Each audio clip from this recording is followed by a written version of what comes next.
নমস্কার, আমার নতুন ভিডিওতে আপনাদের সকলকে অনেক স্বাগত জানাই। আজকে সকালবেলাতে চা খেয়ে টেয়ে ঘরের কিছুটা কাজকর্ম নিজের সেরে নিয়েই তারপরে কিন্তু আমরা চলে এসেছি এদিকে আমার ঘরের একটু কাজকর্ম করতে। মানে এদিকে আমার ঘরের ভিতরে যে খাট আলমারি যেগুলো আছে সেগুলো একটু অদল বদল হবে। ঘরের ভিতরেই থাকবে অথচ কিন্তু ঘরের দিক পরিবর্তন হবে ঘরের জিনিসগুলোর।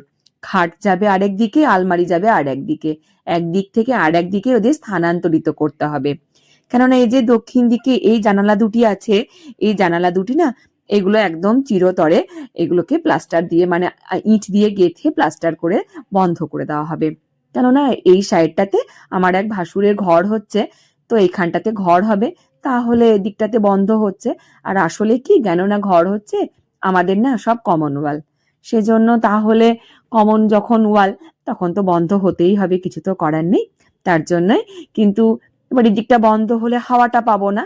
আর পশ্চিম দিকে দুটি জানালা আছে, যে জানালার পর্দাটি এখন অলির বাবা দড়ি দিয়ে বাঁধা ছিল সেটাই খুলে নিচ্ছে।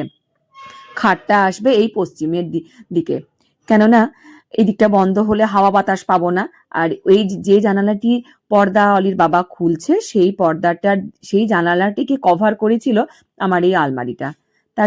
তার জন্য এই আলমারিটিকে সরিয়ে এখন দিতে হচ্ছে দক্ষিণ পশ্চিম কোণে, আর খাটটি আসবে এই পশ্চিম দেওয়ালে, অথচ এই উত্তর পশ্চিম কোণটাতে করে থেকে যাবে। তাহলে ওটা ওটা পর্দা দেওয়া ছিল, কেননা পশ্চিম দিকে রোদ্রের হিটটা যদি আলমারিতে লেগে আলমারিটা নষ্ট হয়ে যায়, সেজন্য একটা মোটা কাপড় দিয়ে বহুদিন থেকেই বিয়ে হয়ে থেকে ওইভাবেই বন্ধ করে রাখা ছিল। আজ যখন আলমারি খাট সরছে তখন জানালাটাকে খোলা হলো, তাই একটু সব কিন্তু জিনিসগুলো এদিক ওদিক ঘরের ভিতরে একটু চেঞ্জ করা হলো। এবার তো অলির বাবা বা আমার পক্ষে তো একা সম্ভব নয় এগুলো করা, তাই দুজন দাদা এসেছেন, সেই দাদারাই কিন্তু সব নড়িয়ে চড়িয়ে সমান করে সব ঠিকঠাক করে দিচ্ছেন। ডিভানের ভিতরে তেমন কিছু এখন বিছানাপত্র নেই, শীতকাল বলে প্রচুর লেপ, বালাপোস্ট টালাপোস্ট যা আছে, ব্ল্যাঙ্কেট সবই বেরিয়েছে মোটামুটি। ভিতরে কিছু অল্প সংখ্যক জিনিস আছে, কিছু বালিশ, অল্প পাতলা র্যাগ টাইপের যেগুলো সেগুলো আছে, কিছু চাদর আছে, এরকম বিশেষ কিছু নেই। কিন্তু তবুও তো কাঠের ভারীটা তো রয়েই যাচ্ছে, কাঠটা ভারী তো খাটটা ঘোরাতে একটু কষ্ট হচ্ছে। আর আলমারির ভিতর থেকেও কাপড় জামা আমি কিছু সেরকম বের করিনি, দাদারা বলল আলমারিটা কাত করব না, আমরা টেনে ঘুরিয়ে দেব। তো টেনে ঘুরিয়ে দিল। আমার ফ্লোরটাতে একটু দাগ হয়ে গেল, কিন্তু কিছু করার নেই, ও মুছতে মুছতে দাগ চলে যাবে। এইভাবে কিন্তু একটু স্থান পরিবর্তন করা হলো, ঘরের একটু লুকটা চেঞ্জ হলো। আর মাঝে মধ্যে দেখবেন ঘরের যখন জিনিসগুলো স্থান পরিবর্তন করা হয় দেখতেও কিন্তু বেশ ভালো লাগে। ঘরটাকে মনে হচ্ছে বোধহয় এখন খুব বেশি একটা বেশ বড় বড় লাগছে, খুব সুন্দর একটা মানে দেখতে ভালো লাগছে, কথা বলে কথাগুলো ইকো হচ্ছে, মানে এত সুন্দর লাগছে না, যেন মনে হচ্ছে এটা নতুন ঘরের একটা রূপ পেয়ে গেলাম। খুব সুন্দর লাগছিল। দাদাদের জন্য একটু চা বসিয়েছি এখানে, দুধ চা, আর অলির বাবার জন্য একটু লিকার চা। অলির বাবা দুধ চা একদমই খায় না, তাই অলির বাবার জন্য লিকার চা। চায়ের পাতা এখানে দেওয়াই আছে, কেননা সকালবেলাতেই চা হয়েছিল এই বাটিটাতে, ওতেই চা পাতা, তেজপাতা, লবঙ্গ, আদা সবকিছু দিয়ে সেইটাতে একটু জল দিয়ে অলির বাবার জন্য বসিয়ে দিলাম। আর এখানে দুই দাদার জন্য 2 কাপ চা বিস্কুট দিয়ে দাদাদেরকে দিয়ে আসি, দাদারা চা খাবে। আর অলির বাবার জন্য চাটা ছেঁকে নিয়ে যায়, চা হয়ে গেছে। চলো, দাদারা সব চা খাচ্ছে, ওর বাবাও চা খেতে বসেছে। তারপরে কিন্তু ঘরগুলো এবারে পরিষ্কার পরিচ্ছন্ন করে দেব।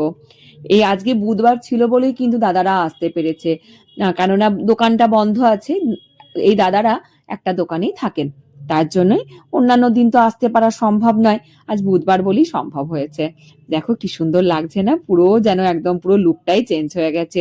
কি যে ভালো লাগছে দেখতে, মনে হচ্ছে দরজা দিয়ে ঢুকলেই খাটটা দেখতে পাচ্ছি, আলমারিটা দেখতে পাচ্ছি না অন্য সাইডে, সবকিছু মিলিয়ে যেন কি বলবো, মানে সেই ভাষাটা নেই, দেখতে যেন সত্যিই ভালো লাগছিল আমার, একটা অন্যরকম লুক তো সেই। আর অলি কিন্তু বেশ বড় হয়েছে, বোঝাই যাচ্ছে নিজের ঘর বাড়ি নিজে যে কিভাবে পরিষ্কার পরিচ্ছন্ন রাখতে হয়। সত্যি, যেই নাও দাদারা চলে গেল ও কিন্তু ঝাঁটটা দিয়ে একদম মুছে টুছে পরিষ্কার করে দিচ্ছে, খাটের চাদরটা তুলে দিয়েছে একদম পরিষ্কার করে। আর এদিকে কিন্তু মা মুড়ি খাবারের জন্য একটু বেগুন কেটে বেগনি করে নিয়েছে, তাড়াহুড়োর মধ্যে আর কি করবে মা, যেটুকু পেরেছে বেগনি করেছে, তাই কিন্তু মা এখন বেগনি দিয়ে আমাদের সকলকে মুড়ি দিচ্ছে। আর গোল্ডিকেও মা কিন্তু আগেই খাইয়ে দিয়েছে। মুড়ি টুড়ি খেয়ে স্নান করে পরিষ্কার পরিচ্ছন্ন যেই না হয়ে এসেছি, তারপরই দেখলাম এক দাদা এখানে একটু প্রসাদ দিয়ে গেছে।